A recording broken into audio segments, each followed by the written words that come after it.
돈이 경제는 결과적으로 뭐 얘기하려는 게 돈이야? 아니 뭐 하려고 얘기하는 거야? 돈 얘기하려는 거지 돈. 그지? 자 그러면 이 돈이 어떻게 돌아가는지를 보는 게 경제야? 여기까지 됐지? 그러면 돈이라고 하는 걸 가지고 우리는 뭘 결정하는 거냐면 가격이라는 걸 결정을 하는 거거든. 즉 가격이 결정되면 돈을 지불하는 거잖아.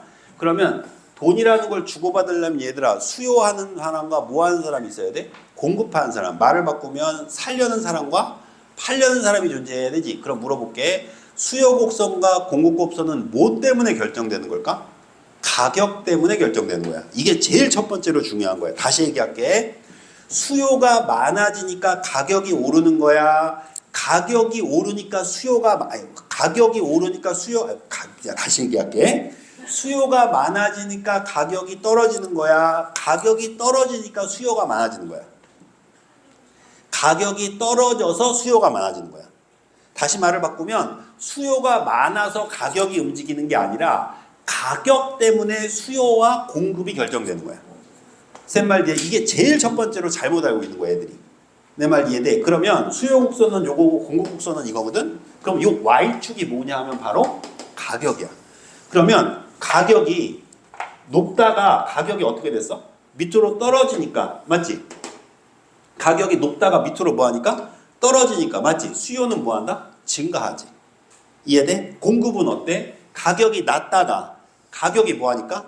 오르니까 공급은 뭐하지? 증가하는 거지. 이제 이해되지? 그러니까 공급과 수요는 누구에 의해 결정되는 거야? 가격에 의해 결정되는 거야.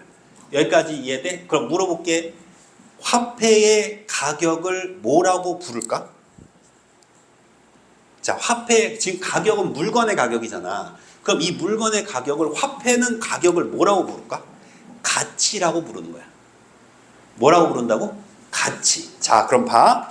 화폐가 많아졌어. 그럼 가치가 높아지는 거야, 떨어지는 거야? 떨어지는 거야. 화폐가 많아졌다는 건 가치가 떨어졌다는 거야. 이해돼? 너희들 예를 들면 다이아몬드가 1개 있는 게 가치가 커, 다이아몬드가 6만 개 있는 게 가치가 커. 1개 있는 게 가치가 크지. 희소성이 커지는 거란 말이야. 쌤 말 이해됐어? 자, 그러면 돈의 가치는 앞으로도 계속해서 자본주의 사회에서는 떨어질까 올라갈까? 떨어지게 되어 있어. 그럼 왜 화폐의 가치는 무조건 계속 떨어질까? 이유는 뭘까? 화폐의 크기가 커지는 거야. 화폐의 개수가 많아진다고.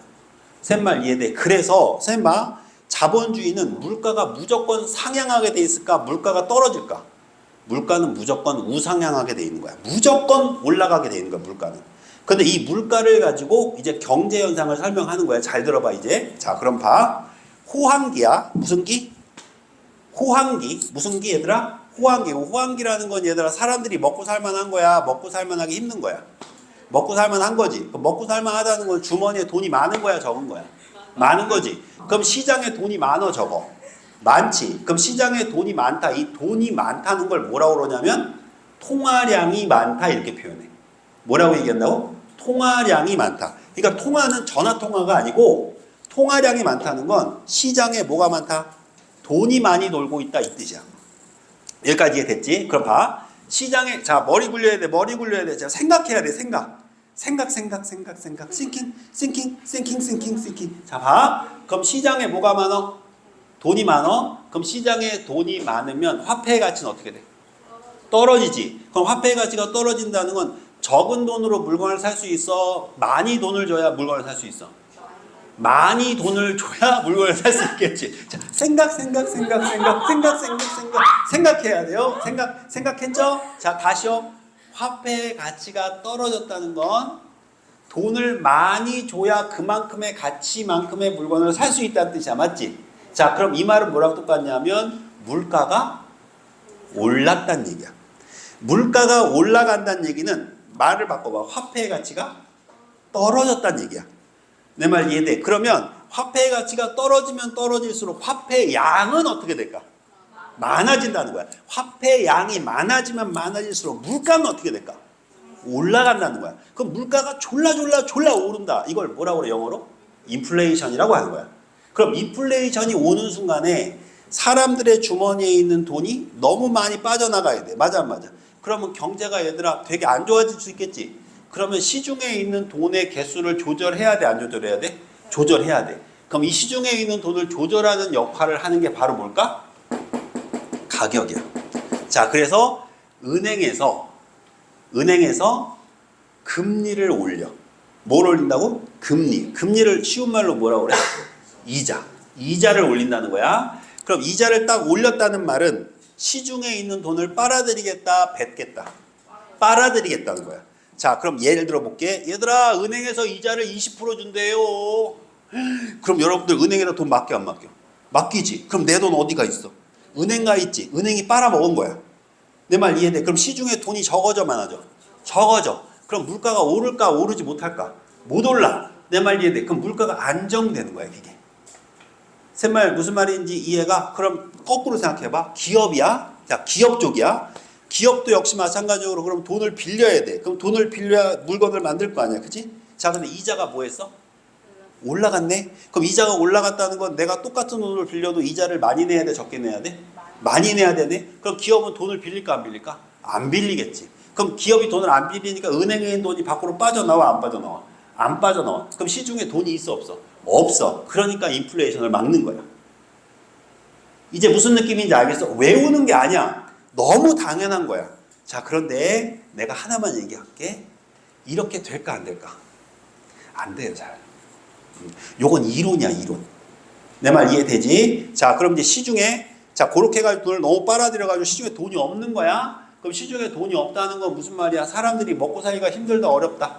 힘들고 어렵다, 이 얘기야. 맞습니까, 여러분? 왜냐하면 기업들이 돈을 안 빌려온다는 건 기업들이 물건을 더 이상 안 만든다는 얘기고, 기업들이 물건을 안 만든다는 얘기는 사람들을 채용하지 않는다는 얘기고, 사람을 채용하지 않는다는 건 사람들이 임금을 받지 못한다는 얘기고, 사람들이 월급을 못 받는다는 얘기는 우리가 돈을 쓸 수 없다는 얘기고, 우리는 거지라는 거거든. 이해돼? 그럼 어떻게 해야 될까? 시중에 돈을 풀어야지. 그럼 시중에 돈을 풀려면 얘들아, 기업들이 돈을 빌려갈 수 있게 만들어야지. 자, 그럼 이제 불황기가 된 거야. 이게 불황기가 됐어. 그럼 다시 호황기로 바꿔야 되겠지. 그럼 은행이 돈을 뱉어야 돼? 돈을 삼켜야 돼? 뱉어야 돼. 그럼 돈을 뱉으려면 기업들이 돈을 빌려갈 수 있게 뭐 해야 돼? 만들어야 돼. 만들려면 이자를 낮춰야 돼. 이걸 뭘 낮춘다고 그래? 금리를 낮춘다고 얘기하는 거야. 그 금리를 낮추니까, 자, 기업들이 돈을 빌려가, 안 빌려가? 빌려가. 빌려가서 물건을 만드네? 물건 만들려면 뭐가 필요해? 사람이 필요해. 그럼 사람한테 임금 줘야 돼, 안 줘야 돼? 줘야 돼. 임금 주니까 그 사람들이 그거 갖고 뭐해? 밥 사 먹고, 아이스크림도 사 먹고, 여기저기 쓴단 말이야. 그럼 시장에 뭐가 돌아?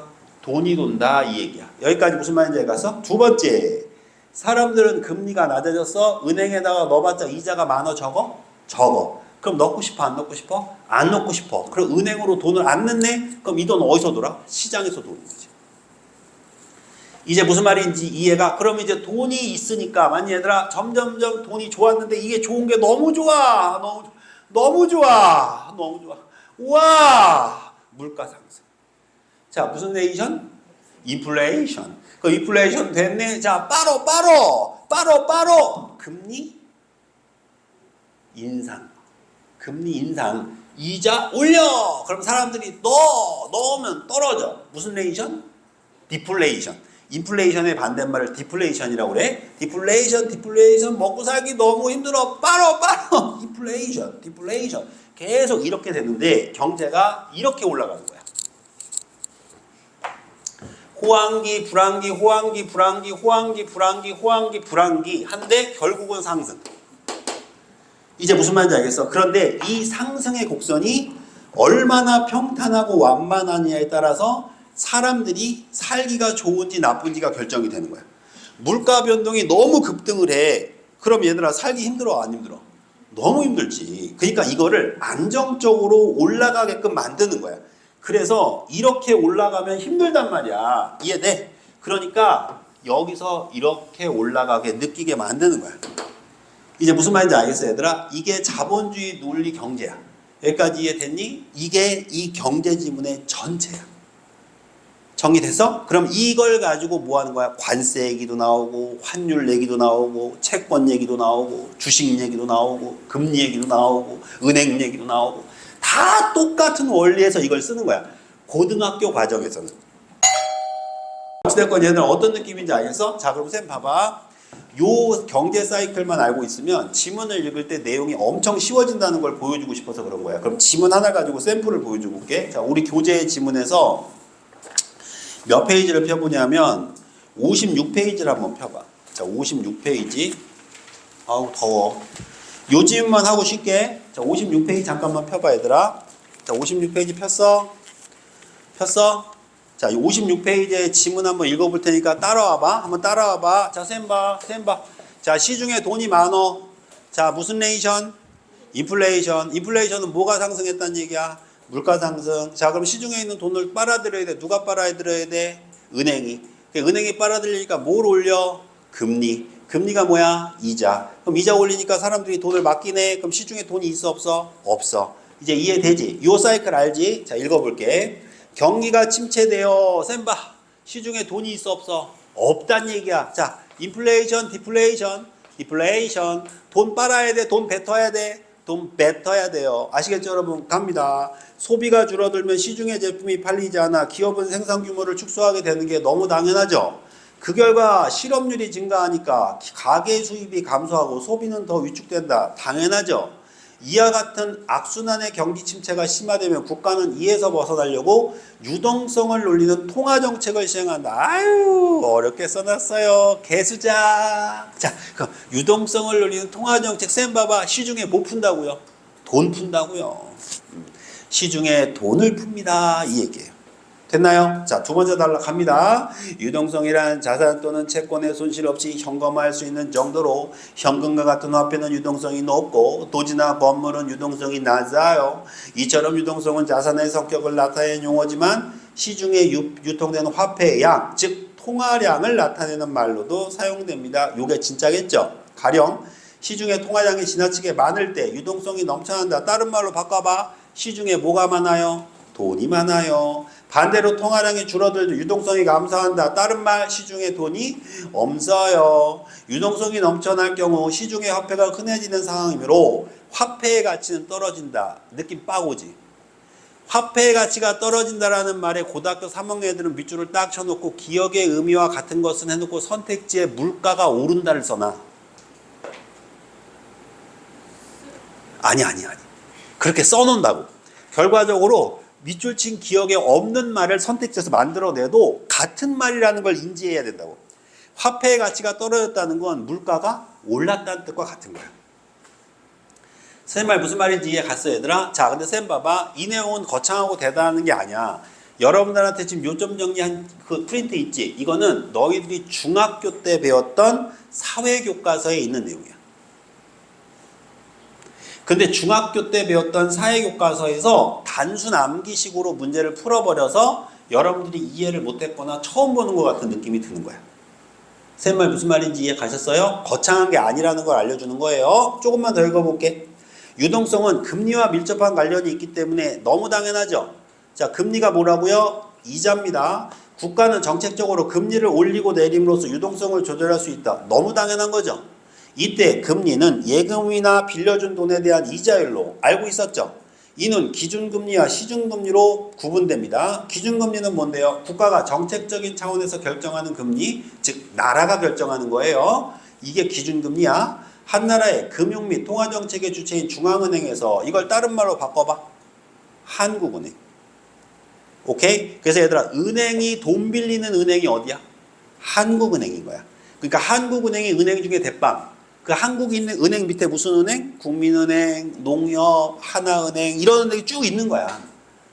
내 말 무슨 말인지 갔어? 그럼 은행 밑에 서민들이 뭐 하는 거야? 거기서 돈도 빌리고 돈을 맡기기도 하고 그러는 거야. 이해됩니까? 그럼 물어볼게. 한국은행이 기준금리를 올렸습니다. 이랬어. 뉴스에. 여러분 한국은행이 기준금리 0.5%를 요번에 올리기로 결정하였습니다. 자, 그럼 이 말은 뭐야? 시중에 돈이 많다는 뜻이야. 이해됩니까? 돈 좀 빨아드릴게요. 이 얘기하는 거야. 그럼 이걸 딱 보는 순간 뭐야? 물가가 올랐겠구나. 화폐의 가치가 떨어졌다는 얘기구나. 그럼 우리나라가 수출하기가 어렵겠구나. 그렇지. 어이 잘하네. 이렇게 되는 거야. 그럼 수출을 못하면 우리는 망하겠구나. 응? 응? 그 말하는 거야 지금.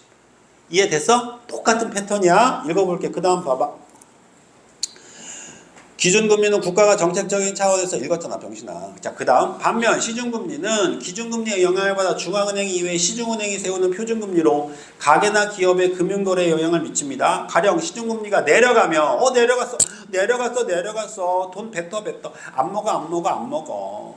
예금을 통한 이자 수익과 대출에 따라 이자 부담이 줄어 가계나 기업에서는 예금을 인출하거나 돈 뱉어. 대출 돈 빌려줘 뱉어 시중으로 돈 들어와 컴온 베이비. 이해돼요? 아시겠어요? 그러니까 이게 별거 아닌 것 같아도 요런 키워드 몇 개만 알고 있으면 단어가 쑥쑥 들어오는 거야. 그럼 예를 들어서 오른쪽에 7번 문제 한번 풀어볼게 얘들아. 7번 문제 거기까지만 읽고 7번 문제 봐봐. 국가의 통화정책이 정상적으로 작동될 때 중앙은행은 기준금리를 내릴 수도 있고 뭐 할 수도 있어요? 올릴 수도 있죠. 자, 그럼 내리는 것부터 해보자. 만약에 기준금리를 내린다는 건 돈을 뱉겠다, 돈을 들이키겠다, 돈을 뱉어내겠다. 그럼 시중의 유동성은 어떻게 될까요? 증가. 그럼 화폐의 가치는 어떻게 할까요? 하락. 그래서 1번이 답이야. 얘들아, 머리 쓰는 거야? 이해하는 거야? 이해하는데 요게 필요하다는 얘기야. 근데 선생님 얼마나 필요한데요? 수능까지 다 먹혀. 다음 주에 내가 고3 지문 보여줄게. 똥구멍에 꽂고 푸는 거 보여줄게. 똑같네? 그래서 같은 거 반복하는 거야. 자, 귀여웠어요? 자, 알았어, 왜 뭐야? 자, 그럼 9번 문제도 한번 풀어볼까? 자, 9번 문제 보기 한번 이해해봐. 금융당국 빅스텝 단행. 금융당국은 오늘 빅스텝 단행했어요. 빅스텝이랑 기준금리를 한 번에 0.5%를 인상하는 거예요. 게임 오버. 찾아보세요. 기준금리 0.5% 올리겠어요. 자, 돈을 빨아들이는 거야? 돈을 뺏는 거야? 돈을 빨어. 돈 빨어. 그럼 돈을 빤다는 건 시중에 돈이 많은 거야? 적은 거야? 많어. 그럼 많다는 건 물가가 비싸다는 거 안 비싸는 거야? 비싸. 물가 졸라 비싸. 무슨 레이션? 인플레이션. 그래서 2번이 틀린 거야. 물가가 오를 수 있으니까 아니라 오른 거야. 이해돼? 올라서 좆된 거야 지금. 뜯어요. 그래서 빅스텝은 0.5%고 베이비 스텝이라는 게 또 있어. 베이비 스텝은 0.25%. 그러니까 이렇게 조금씩 올리면 베이비 스텝, 많이 올리면 빅 스텝. 그럼 0.5가 아니라 1% 올릴 때도 있잖아. 이럴 때 뭐라 그럴까? 자이언트 스텝. 58페이지 봐봐. 첫 번째 단락만 읽을게. 58페이지 첫 번째 단락. 자, 수요의 법칙에 따르면 무슨 법칙? 수요 법칙. 어떤 상품의 가격 변화에 따라 상품의 수요량은 변화한다. 얘들아, 이제 왜 앞에가 가격이고 뒤에가 수요량인지 알겠니? 수요와 공급은 가격 가지고 결정하는 거야. 내 말 이해돼 얘들아? 이거 어마어마하게 중요한 거다. 알겠니? 가격 때문에 수요가 변하는 거야. 수요의 가격 탄력성은 그래서 가격 탄력성이라고 부르는 건가 봐. 가격이 변할 때 수요량이 변하는 정도를 나타내는 지표다. 가격 변화에 따른 수요량의 변화가 민감하면 탄력적이라고 하고 가격 변화에 따라 수요량의 변화가 민감하지 않으면 비탄력적이라고 한다. 이제 가격이라는 단어가 앞에 써있고 뒤에 수요량이 왜 변하는지 알겠지? 자, 그럼 물어볼게 얘들아. 가격이 올랐는데도 사람들이 그 가격에 민감하게 반응하지 않는다는 말은, 자 생각해봐. 물건을 산다, 물건을 안 산다? 물건을 산다지. 산다니까 얘들아. 가격이 오르건 내리건 상관없이 뭐 하는 거야? 물건을 사는 거겠지. 내 말 무슨 말인지 이해가? 그러면은 생필품일까 자동차일까? 그게 생필품이겠지. 맞아 안 맞아? 그럼 자동차는 가격의 변동에 민감하게 반응할까 안 할까? 하지. 비싸면 안 살 거 아니야 사람들이. 내 말 무슨 말인지 이해 가요? 오케이. 그 얘기가 두 번째 단락부터 써 있는 거야.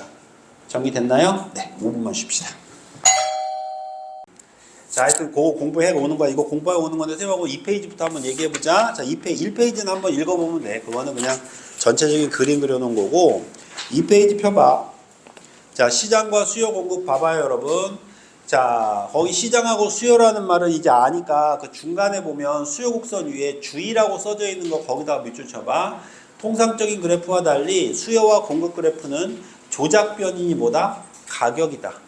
알겠지 얘들아? 그래서 수요와 공급은 얘들아 무엇에 의해 결정한다? 가격에 의해 결정되는 거다. 여기까지 무슨 말인지 이해 가셨죠 여러분? 네, 그거 하나 챙기시면 되고요.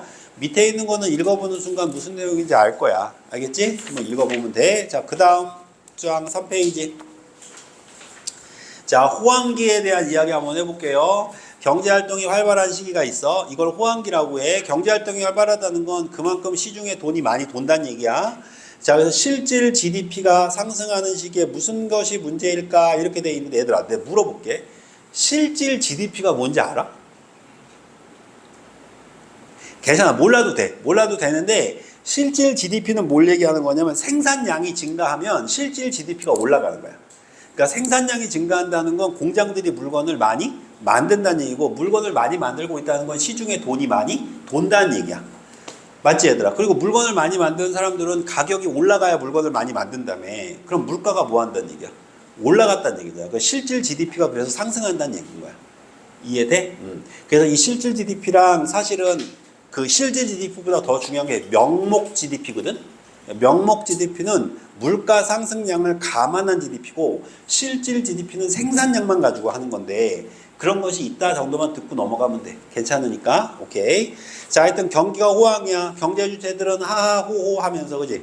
하하호 아줌마 알아? 호호 아줌마 알아? 조그매지는 아줌마. 아 몰라? 만화 영화 있어. 호 아줌마. 호 아줌마. 되게 귀여운 아줌마 계셔. 하여튼 하면서 잘 먹고 잘 사는 것 자체는 문제가 없다. 그런데 통상 호황기가 길어지면 이후에 불황기도 길어지게 된다. 왜 골이 깊으면 아래로도 깊어진다. 이게 무슨 말이냐면 물가가 너무 많이 올랐잖아. 그럼 떨어질 때도 오래 걸릴까 안 걸릴까? 오래 걸리겠지. 그러니까 호황기가 길어졌다는 건 물가가 쭉 올라갔다는 얘기지. 그럼 이게 다시 돌아와야 되니까 떨어질 때도 오래 걸린다는 얘기야. 그러니까 호황기가 길다는 건 모두 길다는 뜻이 돼. 불황기도 길어진다는 뜻이 되는 거야. 그냥 여담으로 알아놓으면 돼. 그래서 호황기는 그 다음 줄 지속적으로 물가가 상승하는 게 문제예요. 왜 그게 문제냐? 물가는 재화와 서비스의 가격을 일정한 기준에 따라 평균한 종합적인 가격인데 물어볼게 얘들아. 재화와 서비스는 어떤 차이가 있어? 재화라는 말 정말 많이 나오거든? 재화가 뭐야? 보이는 게 재화야. 서비스는 뭐야? 안 보이는 게 서비스야. 자, 신발 재화야 재화. 이해되지? 친절 서비스야 서비스. 삼계탕 재화야 재화. 이제 무슨 말인지 알겠지? 방귀 그건 서비스가 아니라 그건 슬픈 거야. 알겠지? 방귀는 슬픈 거야. 자, 하여튼 그런 얘기야. 그래서 물가가 이렇게 올라가는 걸 뭐라 그래 우리 귀염둥이들? 인플레이션이라고 그래. 준성아 납득돼? 오케이, 땡큐. 자, 그래서 호황기의 상황은 인플레이션이 발생하는 문제가 있어. 어떤 문제냐면, 자, 이제 인플레이션 생기면 불리한 사람이 누구지 봐봐. 첫 번째, 누구? 예금 보유자야. 자, 예금 보유자가 왜 불리한지 설명해봐. 인플레이션 때 왜 예금 보유자가 불리할까? 화폐 가치가. 그렇지. 화폐 가치가 떨어졌는데 그 돈 갖고 있으면 돈이 녹는 거야. 그러니까 얘들아 니네 꼭 기억해야 돼. 자본주의 사회에서는 현금을 가지고 있는 순간 이 돈이 녹는 거야. 아이스크림처럼.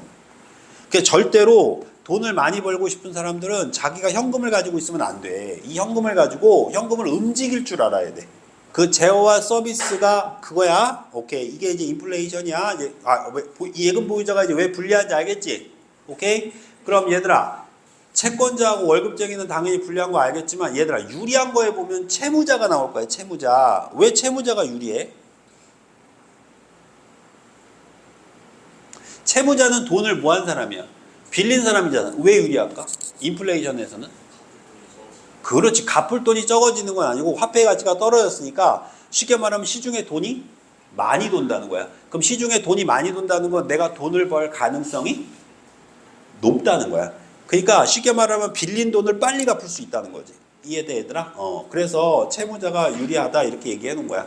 자 얘들아 이런 말들이 지문에서 나왔을 때 납득이 되겠어? 근데 이거를 얘들아 안타깝게도 비문학 지문에서 왜 유리하고 불리한지를 설명을 안 한단 말이야. 그냥 채무자가 유리하다 이렇게 써버린다고. 그럼 애들 입장에서는 어때? 생각해 본 적이 없으니까 시간이 오래 걸리겠죠. 근데 우리가 보는 시험은 시간 안에 풀어야 되는 시험이니까 우리는 미리 연습을 하고 들어가자 이 얘기야.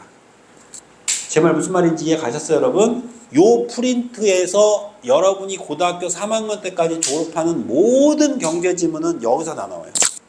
그 다음에 그 밑에 보면 C에 보면 경상수지라는 말 보이지 얘들아. 경상수지가 뭐래? 외국과의 상품 생산 요소 등의 거래의 결과치로 외화 수취액에서 외화 지급액을 뺀 거야. 외화 수취액은 번 돈이라고 생각하면 되고 외화 지급액은 뭐라고 생각하면 돼? 쓴 돈이라고 생각하면 되는 거야. 그럼 물어보자. 수출이 증가했어. 그럼 얘들아 번 돈이 많어? 쓴 돈이 많어? 번 돈. 수입이 증가했어. 번 돈이 많어? 쓴 돈이 많어? 쓴 돈. 이제 무슨 말인지 알겠지? 그러니까 번 돈이 더 많아야 된단 말이야. 그래야지 경상수지가 좋은 건데 경상수지가 악화됐다는 얘기는 번 돈이 쓴 돈보다 많다는 얘기가 아니라 적다는 얘기가 되기 때문에 위에 봐봐. 국내 상품 가격이 뭐 했을까? 올라갔다는 얘기야. 그럼 수출은 뭐 할까? 못하겠지. 반대로 외국 상품은 어떨까? 떨어졌다는 얘기고 가격은 그러니까 수입은 뭐 할까? 증가하겠지. 싸니까 많이 살려고 할 거 아니야.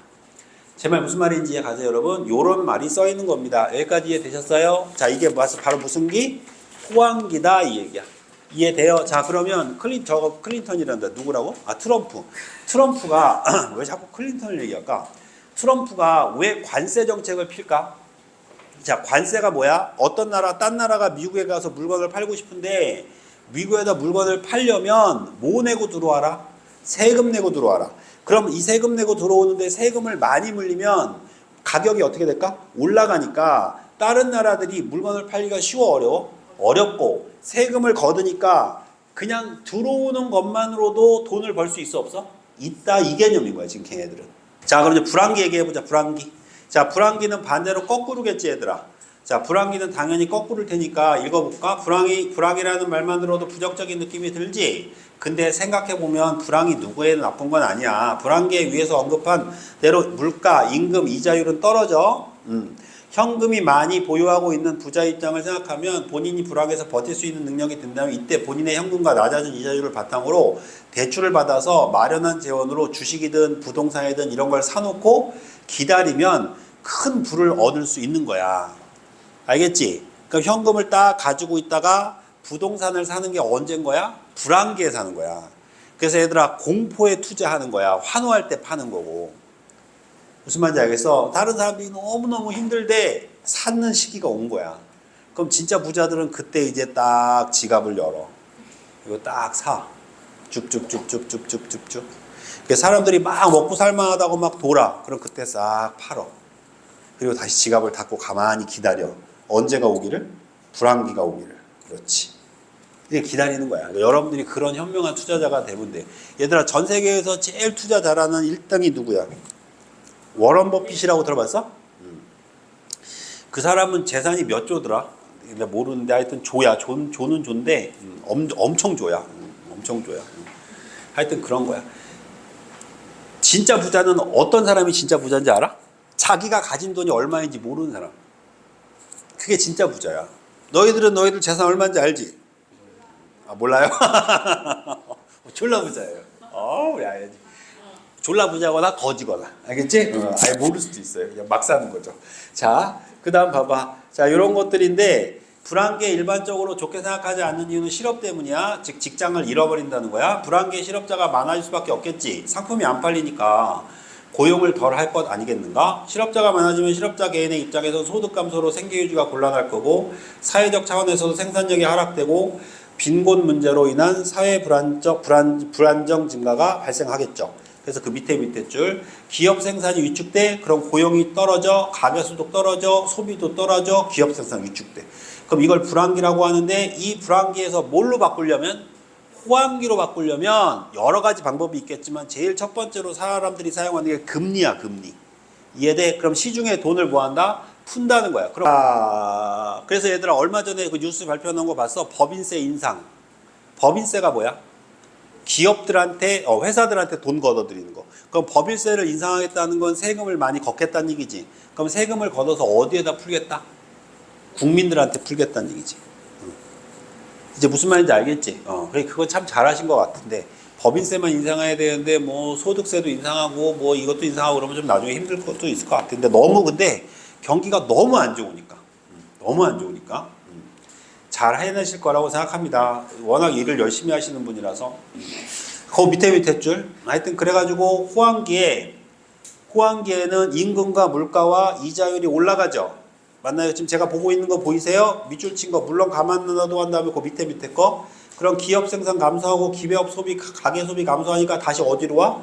불황기에 오죠. 이제 어떤 느낌인지 알겠어? 그럼 불황기니까 이제 임금하고 물가하고 이자율을 낮추지.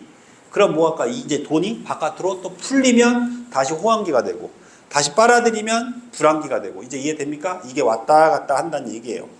정리됐나요, 여러분? 그래서 선생님 보자. 불황에서 호황으로 바꿀 때에는 부양이라는 말을 써. 무슨 말? 부양. 그래서 맨 마지막 줄 봐봐. 경제 안정화는 경기 불황의 상황에서는 경기 부양, 호황 상황에서는 물가 안정이 된 상황을 의미하는 거예요. 이해됩니까, 여러분? 그러니까 불황일 때는 경기를 부양시킨다 이런 말을 해.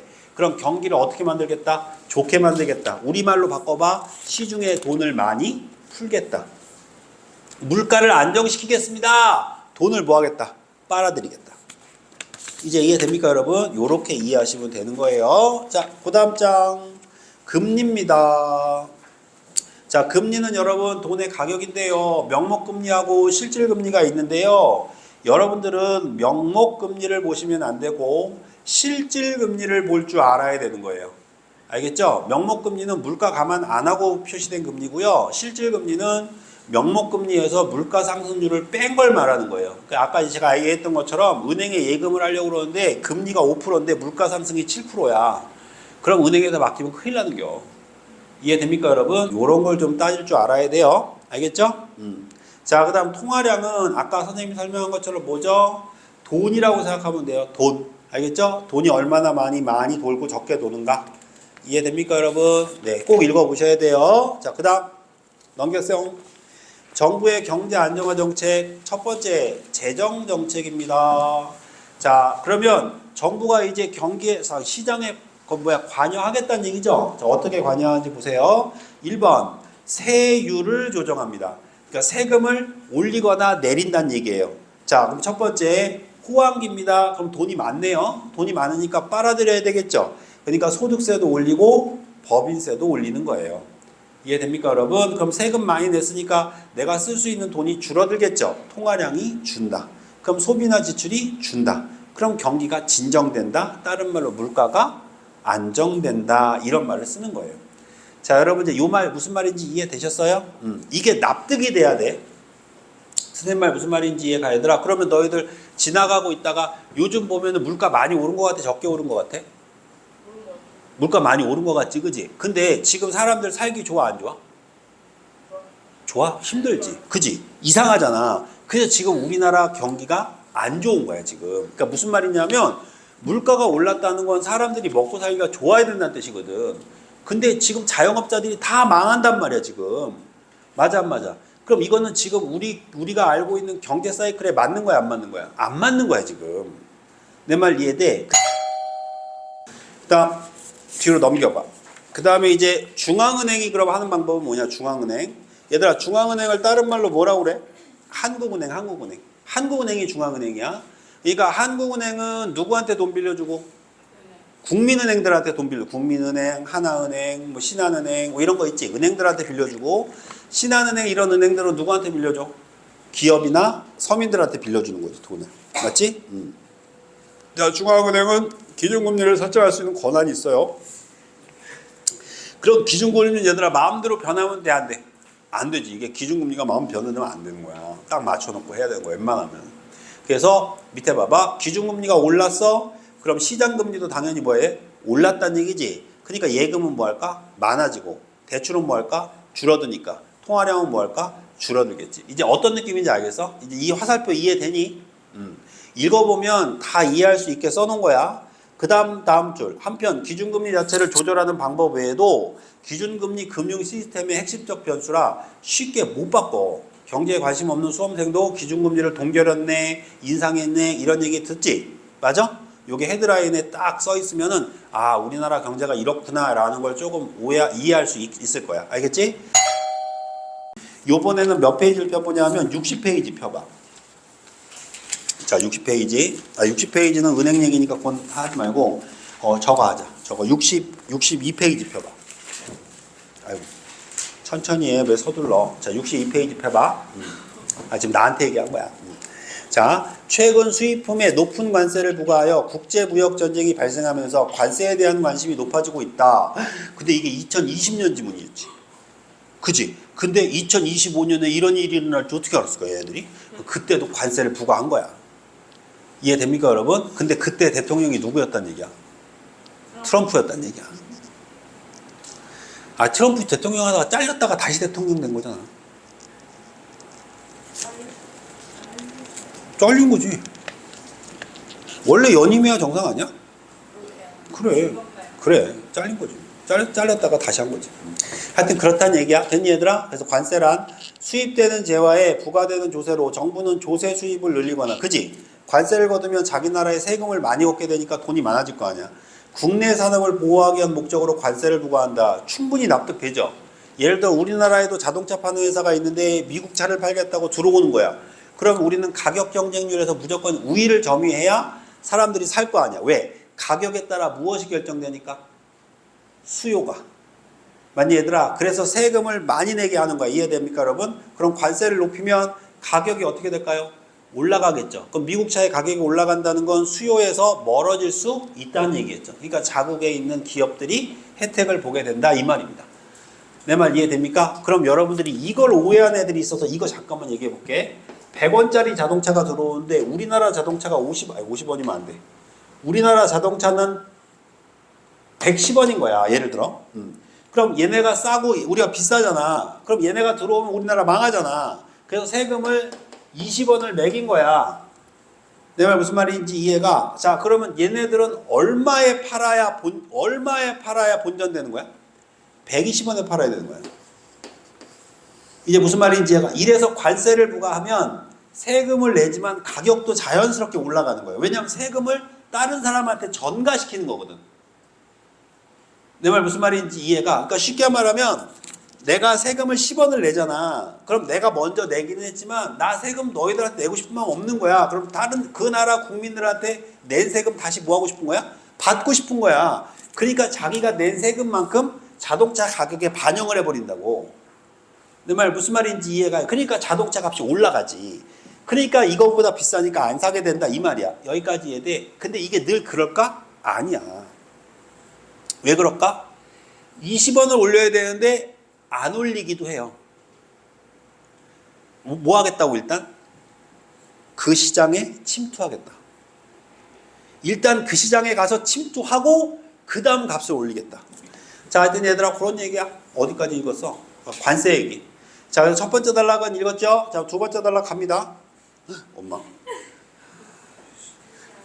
자, 빠른 속도로 갑니다. 관세가 국내 경제에 미치는 영향을 살펴보게 시장의 수요와 공급을 알아야 합니다.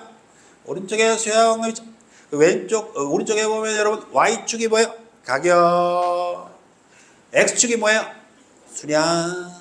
그래서 여러분 가격에 의해서 수요와 공급이 결정된다는 거 제가 아까 말씀드렸던 거 기억하시나요? 네. 그럼 이걸 알고 있다면 왼쪽에 있는 지문의 내용을 읽기가 훨씬 더 수월하다 이 얘기입니다. 한번 읽어보겠습니다. 따라와 보세요. 그림은 가격에 따른 수요량과 공급량, 가격에 따른 수요량과 공급량, 가격에 따른 수요량과 공급량. 우리가 알고 있기 때문에 가격에 따른이 왜 나오는지를 알고 있는 거예요. 이해됩니까, 여러분? 가격에 따른 수요와 공급량의 변화를 나타내는 그래프. 여기서 수요 곡선은 재화의 가격에 따른 수요량의 변화. 그래프에서 가격은 재화 1단위 추가 소비로 인한 소비자의 지불력이 가격을 나타냅니다. 공급 곡선은 재화의 가격에 따라 공급량의 변화를 나타내는데 그래프에서 가격의 재화 1단위 추가 생산을 위한 생산자의 판매 용의 가격을 나타냅니다. 수요와 공급의 원리에 따르면 재화와 균형 가격은 수요 곡선의 공급선에 만나는 P0 맞죠? 재화의 가격은 P1으로 올라가면 수요량은 Q1으로 줄어들고 왜 그럴까요? 재화의 균형 가격은 수요 공급 곡선의 P0인데 재화의 가격이 올라갔네요. 그럼 가격이 올라갔다는 건 여러분 살려는 사람은 줄어들고 팔려는 사람은 늘어난다. 이 말 아닙니까? 이걸 그냥 그렇게 써놓은 거예요 지금.